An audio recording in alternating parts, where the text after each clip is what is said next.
Привет, друзья! Меня зовут Евгений. Приветствую вас на канале Мир Евгения. А это мой скутер, красавчик, Арик 318. В переводе, я так понимаю, Ариец 318 это название шоссе в Китае большого. И сейчас я для вас о нем немножко расскажу. Типа обзорчика сделаю, наконец-то. До этого еще на него я полноценных обзоров не снимал. Попытаюсь вам рассказать свои впечатления, нюансы, что я тут уже кое-что добавил на него, сделал и так далее. Итак, приступим к обзору скутера. Скутер 300-кубовый. Заявлено, ну не 300 кубов, на самом деле там где-то 280, где-то 276, где-то 284. В общем, непонятно. В районе 280 кубов у него объем и заявлено 25 лошадей. По мощности никаких проблем нет. Да, он, конечно, тяжеленький. Заявлено, что у него снаряженная масса, ну без пассажира, то есть с маслом и бензином, 200 килограммов. Он тяжеленький, но центр масс у него внизу, поэтому, в принципе, сидишь на нем нормально. Конечно, катать его, друзья мои, вот так вот, из стороны в сторону держишься за руль и за вот это, тяжело, можно уронить, поэтому нужно аккуратненько. Конечно, нужно иметь определенную силу самому и вес. Подножка у него и центральная, и боковая. При открытии боковой подножки глушится двигатель. На центральный двигатель работает и можно прогревать. На центральной стоит устойчиво.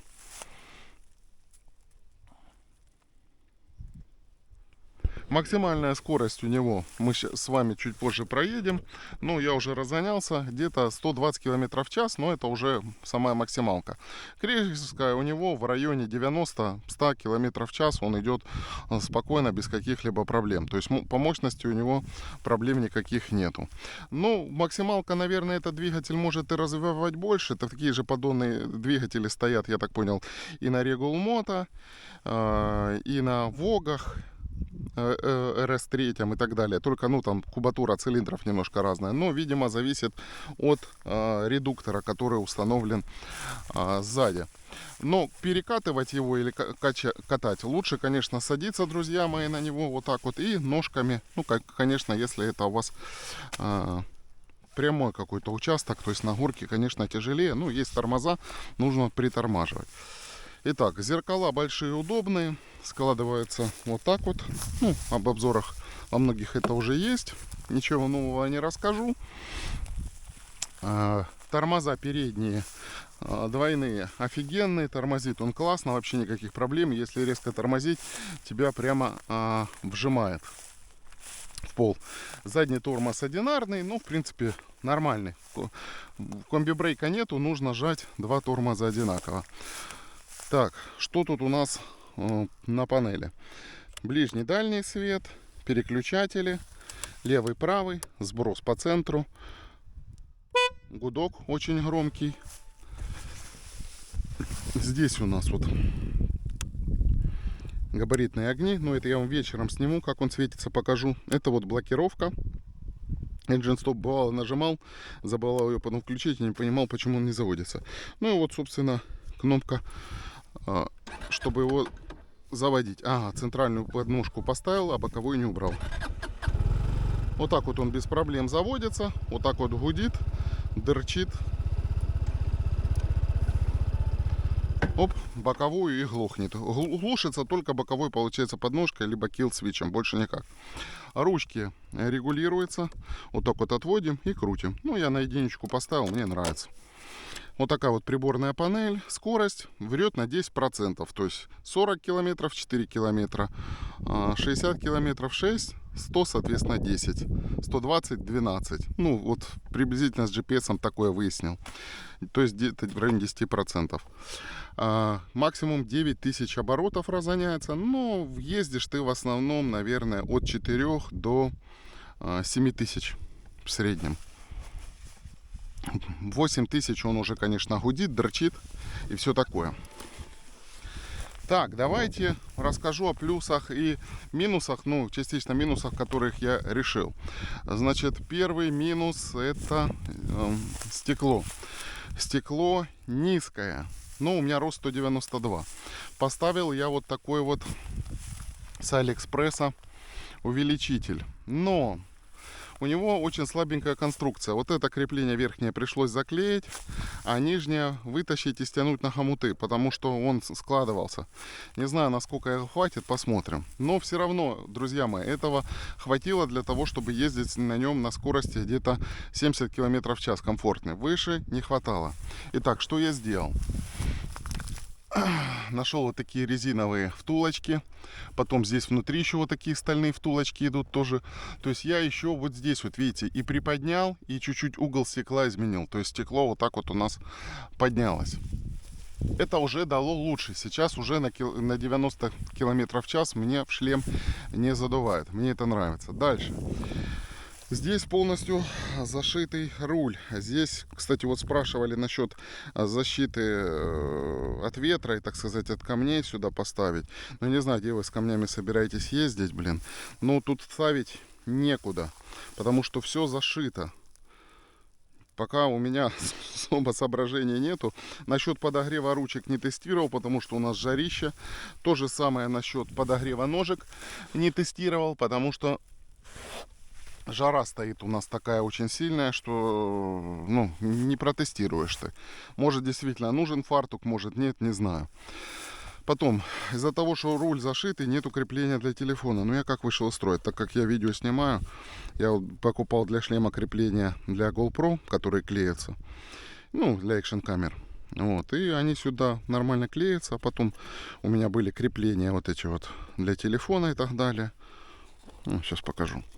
Вот такое вот крепление для телефона. То есть это для стабилизаторов они продаются, трехосевых.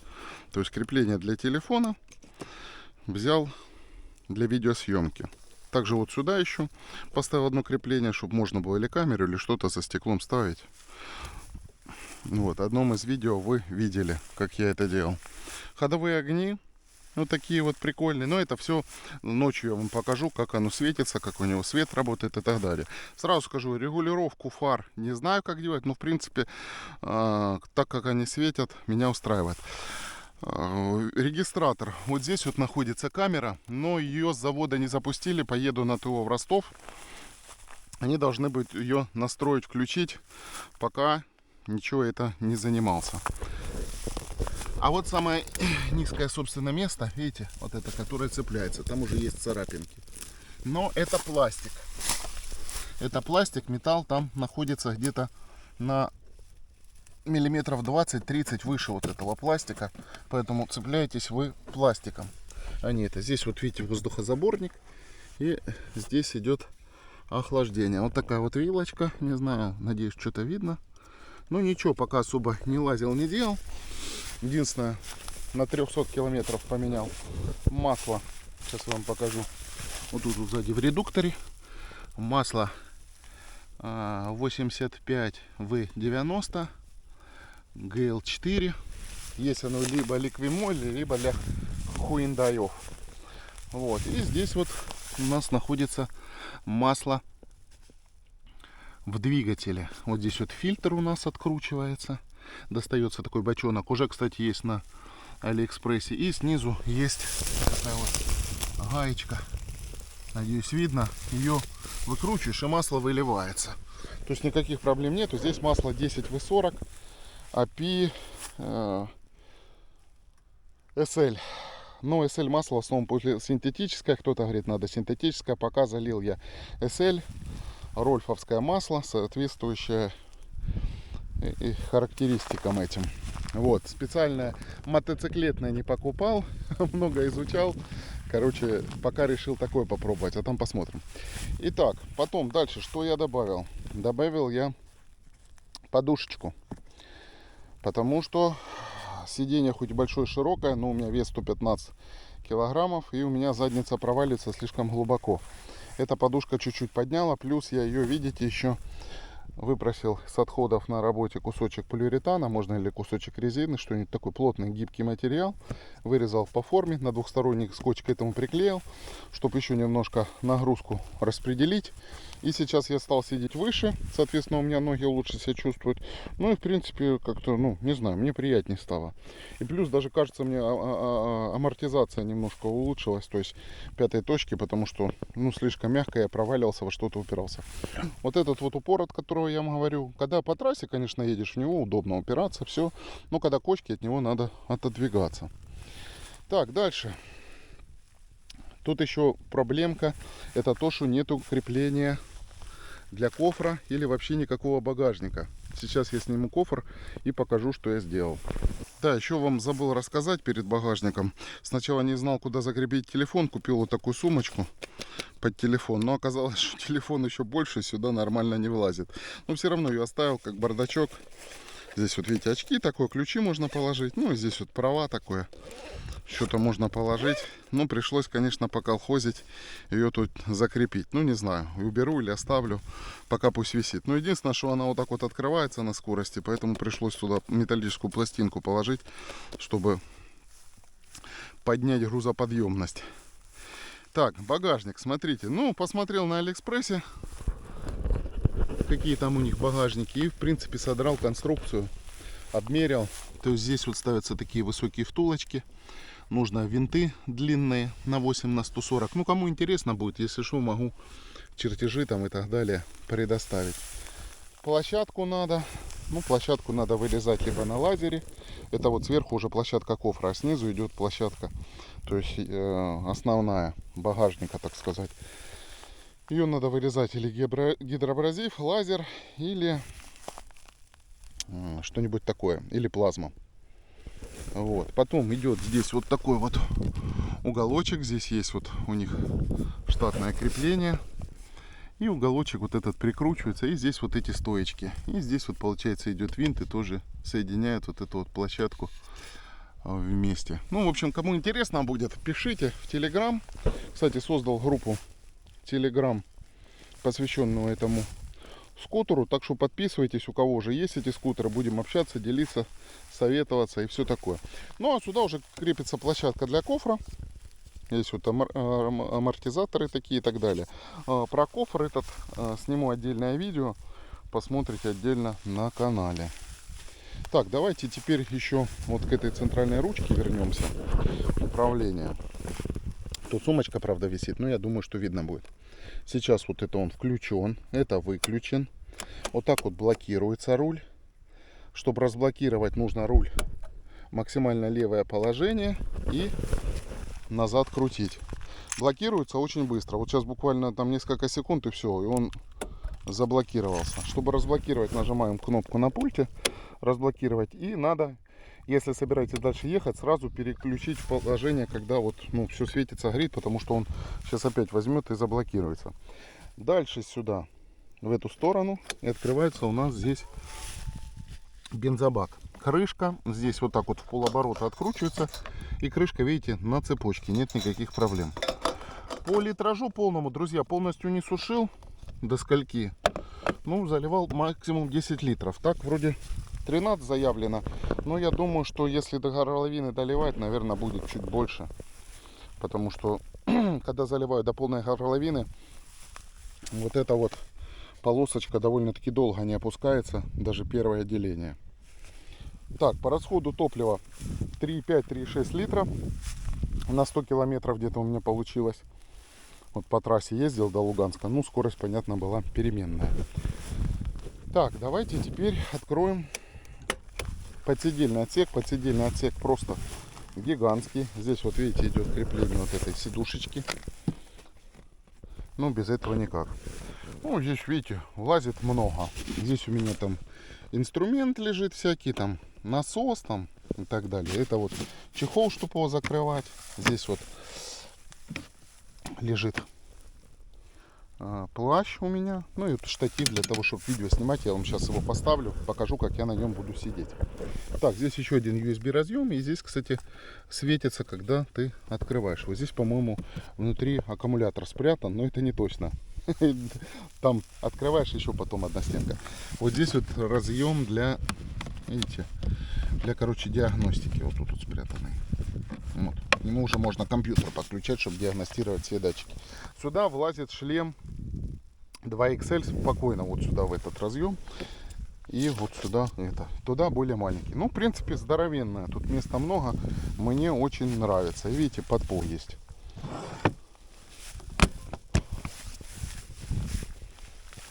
Ну вот так как-то, друзья мои. Что-то, может, забыл, не рассказал. Сюда вот видите, уже наклеил ленточки, потому что уже было дело, что цеплялся. И в этих местах, где могут быть контакты, я вон с обоих сторон наклеил. Да, кстати, вот цвет красивый, но специфический. Поэтому, если будете царапать, а в любом случае будете царапать, конечно, краску подбирать тяжело. Может, конечно, запросить у дилера, я не знаю, или где-то подобрать. Кстати, если кто-то уже подбирал краску и покупал какой-нибудь лак там или еще что-нибудь, пишите в комментариях. Будет интересно. Так, насчет задних амортизаторов. Они имеют 5 ступеней преднатяга. Вот этот стакан вращается, ставишь вот сюда какой-нибудь круглый ключ и вот так вот крутишь, и можно или опускать, или уменьшать. По умолчанию стоит 3, ставил и на единичку, сейчас поставил на 4, потому что, вы знаете, мне кажется, что на большой скорости на трассе начинает тебя раскачивать задние амортизаторы, поэтому вот сейчас 4 поставил. Посмотрим. Здесь у нас вариатор, пока ничего не открывал, не смотрел. Воздушный фильтр открывал. Сейчас вам покажу фотографии. Прочистил его, продул.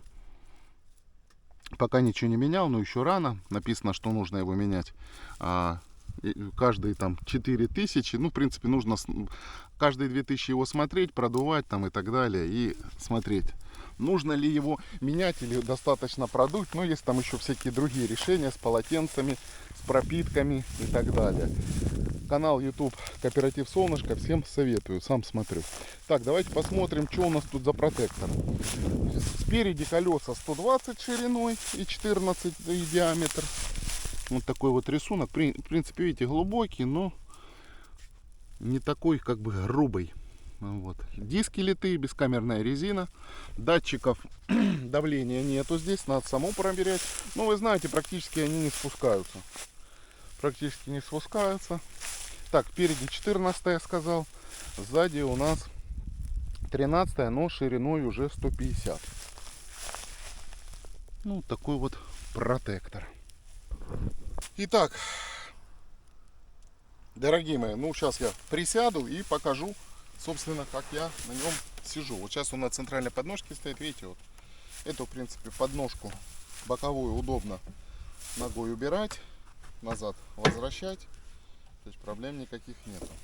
Вот. Теперь ставим ноги. Смотрите, сижу я практически вот все, упираюсь полностью. Вот так вот я сижу, вот так вот я выгляжу. Видите, в принципе, если я полностью голову поднимаю, вот сейчас вот у меня ветровик на уровне носа. Ну я ж могу чуть-чуть вот так вот, как бы, знаете, сгорбиться и практически, видите, я полностью скрываюсь. То есть, если мне становится жарко, я чуть приподнимаюсь и уже дует поверх. А когда сильно дует, то есть немножко можно спрятаться. Места много. Ноги можно вот так вот еще поставить. Можно наоборот вот так поставить. Когда, как я вам говорил уже, чуть-чуть вот так вот отодвигаешься, когда едешь по кочкам. Ну вот как-то так сидишь. Давайте сейчас назад попробуем сесть. Сейчас я разложу подножки.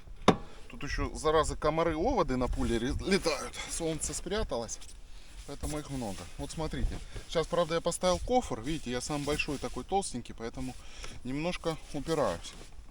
В принципе, мне удобнее было сидеть, когда кофра не было. Но я-то сам по себе большой. Я думаю, что люди, которые поменьше, в принципе, проблем никаких не будет. Но опять же, есть крепления другие. Они в Великобритании есть. Вот я вот смотрел. К нам пока не привезли. Хорошо бы, чтобы было, они привезли заводские крепления для кофров. Они вот прямо отсюда идут стальные и дальше.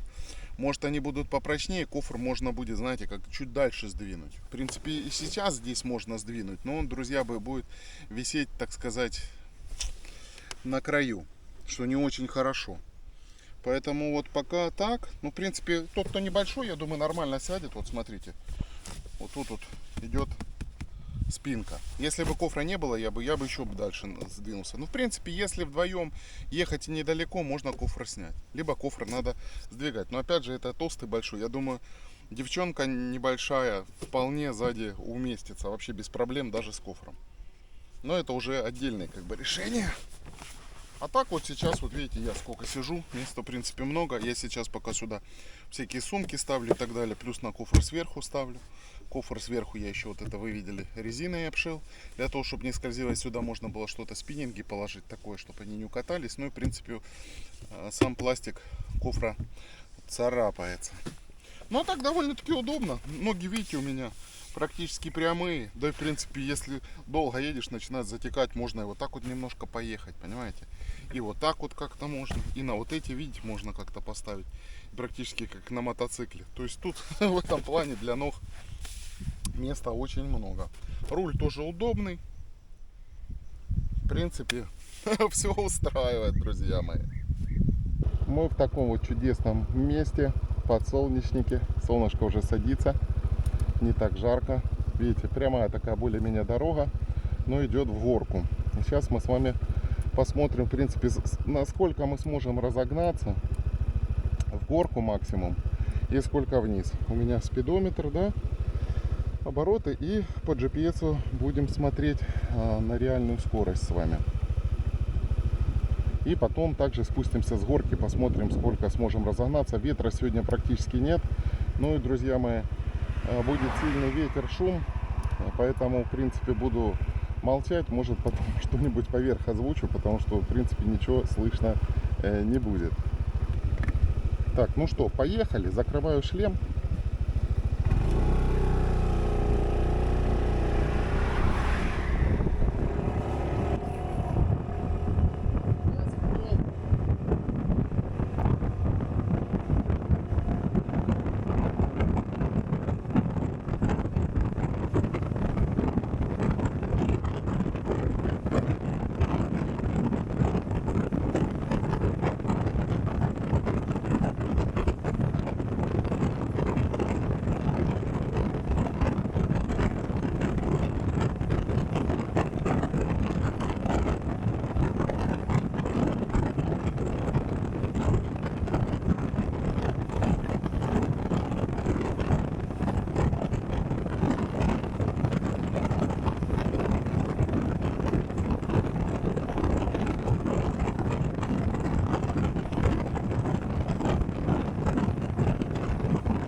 Погнали вниз.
он как-то так, друзья мои.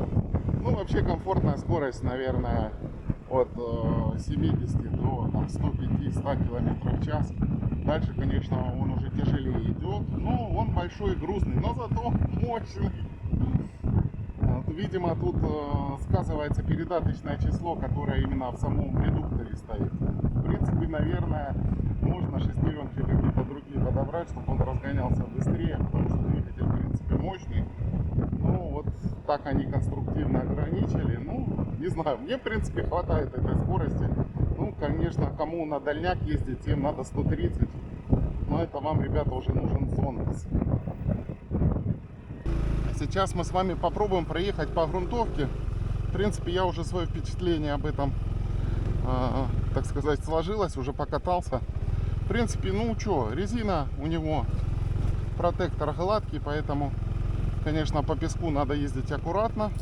Можно уйти, лечь, короче говоря. То есть держим руль ровно и гребем вперед. Так, в принципе, по грунтовочке идет нормально, по кочкам. Единственное, что нужно немножко отклоняться от спинки, так сказать, упора, чтобы не било в копчик при вот такой вот грубой дороге. А так, в принципе, идет нормально, гребет, никаких проблем нету. Мощности двигателя хватает. Ну, конечно, нужно одевать не шлепки, как я сегодня одел, а надевать надо обувь, потому что, ну, местами надо где-то жестко становиться. И ноги должны держать, а то у меня было как-то мокрые шлепки налезли выше ног, короче говоря, ну, выше ступни, аж сюда, поняли, как браслет наделись, короче.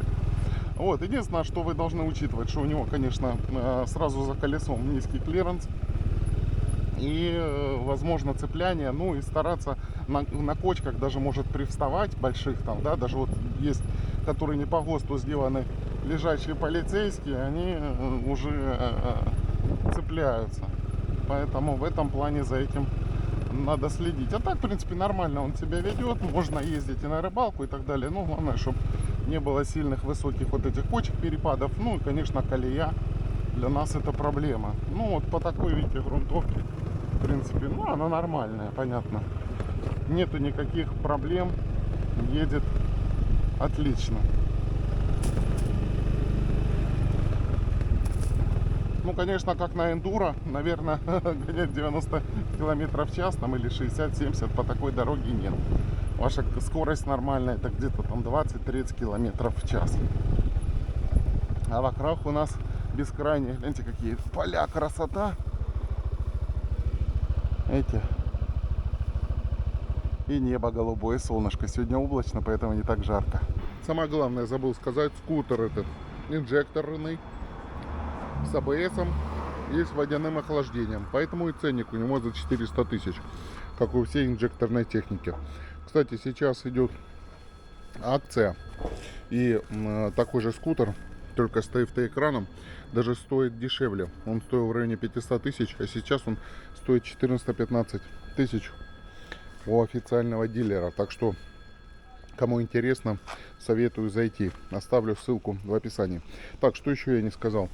Крылья, в принципе, хорошие.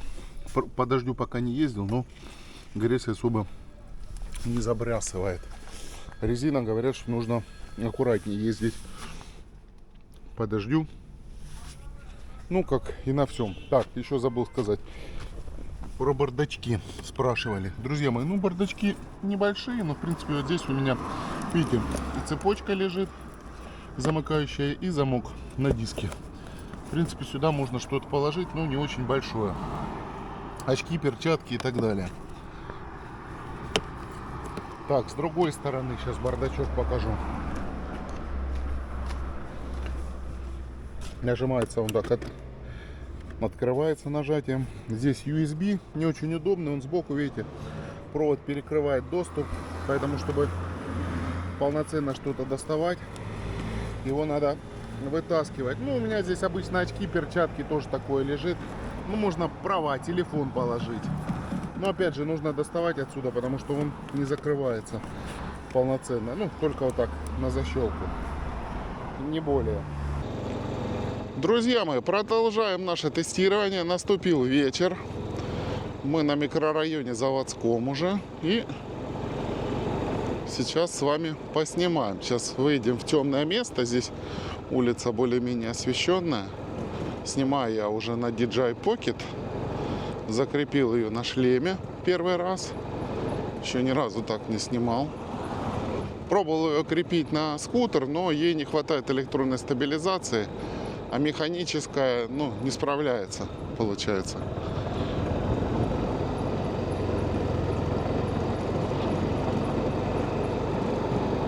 С вибрациями, потому что если крепишь на скутер, все-таки есть вибрации небольшие от мотора.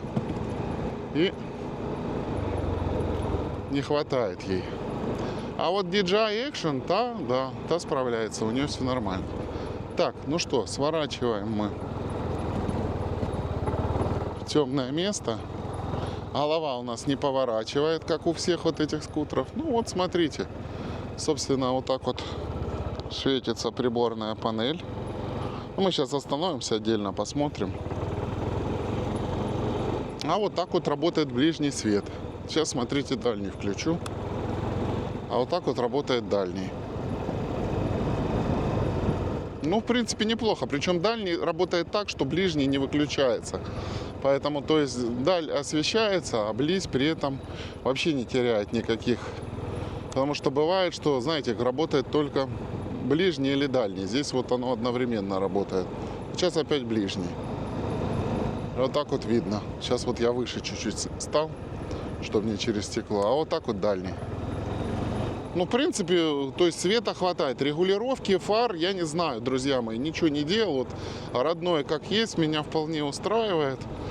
Но для регулировки надо уже куда-то там вовнутрь лезть и разбираться. Это не так просто. Сейчас мы с вами остановимся. А вот видите, вечерние огни микрорайона Заводского. Сейчас мы с вами остановимся. Сейчас где-нибудь. Тут машины не ездят, но все-таки бывают. И я вам сейчас покажу, как у него поворотники и другое все дело мигает. Так, глушим. Так, давайте мы включим сейчас на нем аварийку. Где она у нас тут? Вот видите, индикация пошла. Поворот налево-направо. Вот она, аварийка. Габариты сейчас посмотрим, как светятся.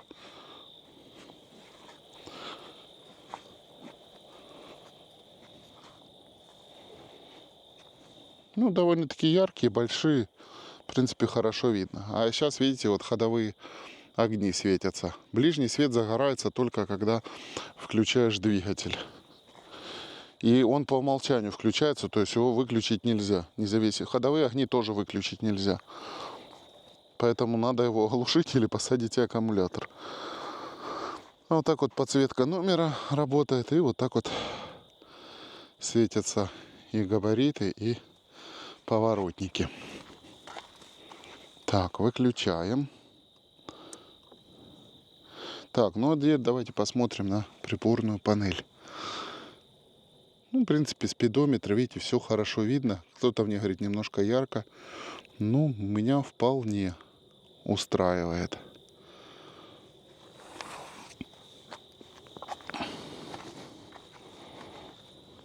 Вот так вот светятся ходовые огни. Завел скутер, перед этим поставил на центральную подножку его, чтобы показать вам, как вот со стороны смотрится ближний свет и дальний. Вот так вот ближний, а вот так вот ближний светит, видите, вот фарки посередине. Но, в принципе, он хорошо линзованный, направленный, поэтому не сильно слепит тех, кто едет перед вами. А теперь давайте попробуем включить дальний. Вы видите, дальний включили, и появилась иконка. Ну, вот так вот он светит со стороны. А вот так вот он светит, если посмотреть. Видите? Ближние те же светятся, а дальний, видите, дальний. Но вот так вот он, если я вот полный рост, он не слепит. Если начинаешь вниз вот наклоняться, то есть он направленный, то начинает подслепливать. То То есть он направленно светит. Вот, кстати, я не знаю, сейчас видно или нет, небольшая пыль. И вот лучи видны. Наверное, вам тоже видно. То есть, видите, он под наклоном идет. Поэтому, в принципе, не должен слепить других водителей. Давайте немножко прокатимся. Ну и вы посмотрите, собственно, как в деле работают фары. А я вам немножко расскажу о своих впечатлениях. Собственно, назову плюсы и минусы окончательно. Друзья мои, в принципе, скутер неплохой. Плюсы. Он большой, вас не будет сносить. Он вместительный. На него много можно погрузить. На него с комфортом сядет второй пассажир, потому что он нормальный, полноразмерный скутер, не обрубок какой-то. Вот. Также, в принципе, то, что он инжекторный, он жрет, в принципе, нормально. Настроек никаких не надо, охлаждение, все вот это вот, в принципе, нормально. Все вполне устраивает. Удобные зеркала, широкий, хороший вид. Так, машины едут. Гасим дальний. То есть вот самое главное, что он большой, полноразмерный и грузоподъемный. Плюс как скутеры, собственно, это вариатор. Поэтому удобство в управлении. Рулится он отлично, все, никаких проблем. Все вполне устраивает, друзья мои. Не гудит, не дырчит, вибрации практически ничего нету. По обслуживанию, друзья мои, это покажет только практика. Пока тяжело сказать, но говорят, что качество вроде более-менее у них нормальное. Знаете, как раньше у корейцев было, так сказать. Вот. Недостатки. Нету багажника. Низкий ветровичок, особенно для рослых людей. И для кого-то, конечно, минус будет это вот максимальная скорость. Что все-таки он, нормальная у него скорость, наверное, от 90 до где-то километров 105-110. Все. Дальше уже не то. Поэтому, конечно, тот, кто хочет гонять на дальняки со скоростью 130, это скутер не для вас. Может быть, есть или будут когда-то шестеренки для редуктора, да, чтобы поменять соотношение. По идее, движок этот должен больше выдавать. Вот. Еще тоже плюсы. Бак у него, в принципе, нормальный. 13 литров, что где-то километров на 350 хватит вам. Вполне. Панель хорошая, видите, светится хорошо. Вообще вполне удобное сиденье, широкое. Но вот видите, мне накладочку надо. Потому что я большой и толстый. У нас не все такие рослые и не все такие толстые. Поэтому таких проблем тоже у многих, в принципе, не должно быть. Так, мы на главной дороге едем. Поэтому нас пропускают. Что еще вам интересного рассказать? Бардачки, это так, больше бонус, чем что-то такое. Руль удобный, руки удобно все. Газ, некоторые говорят, что длинный, в принципе, нормально.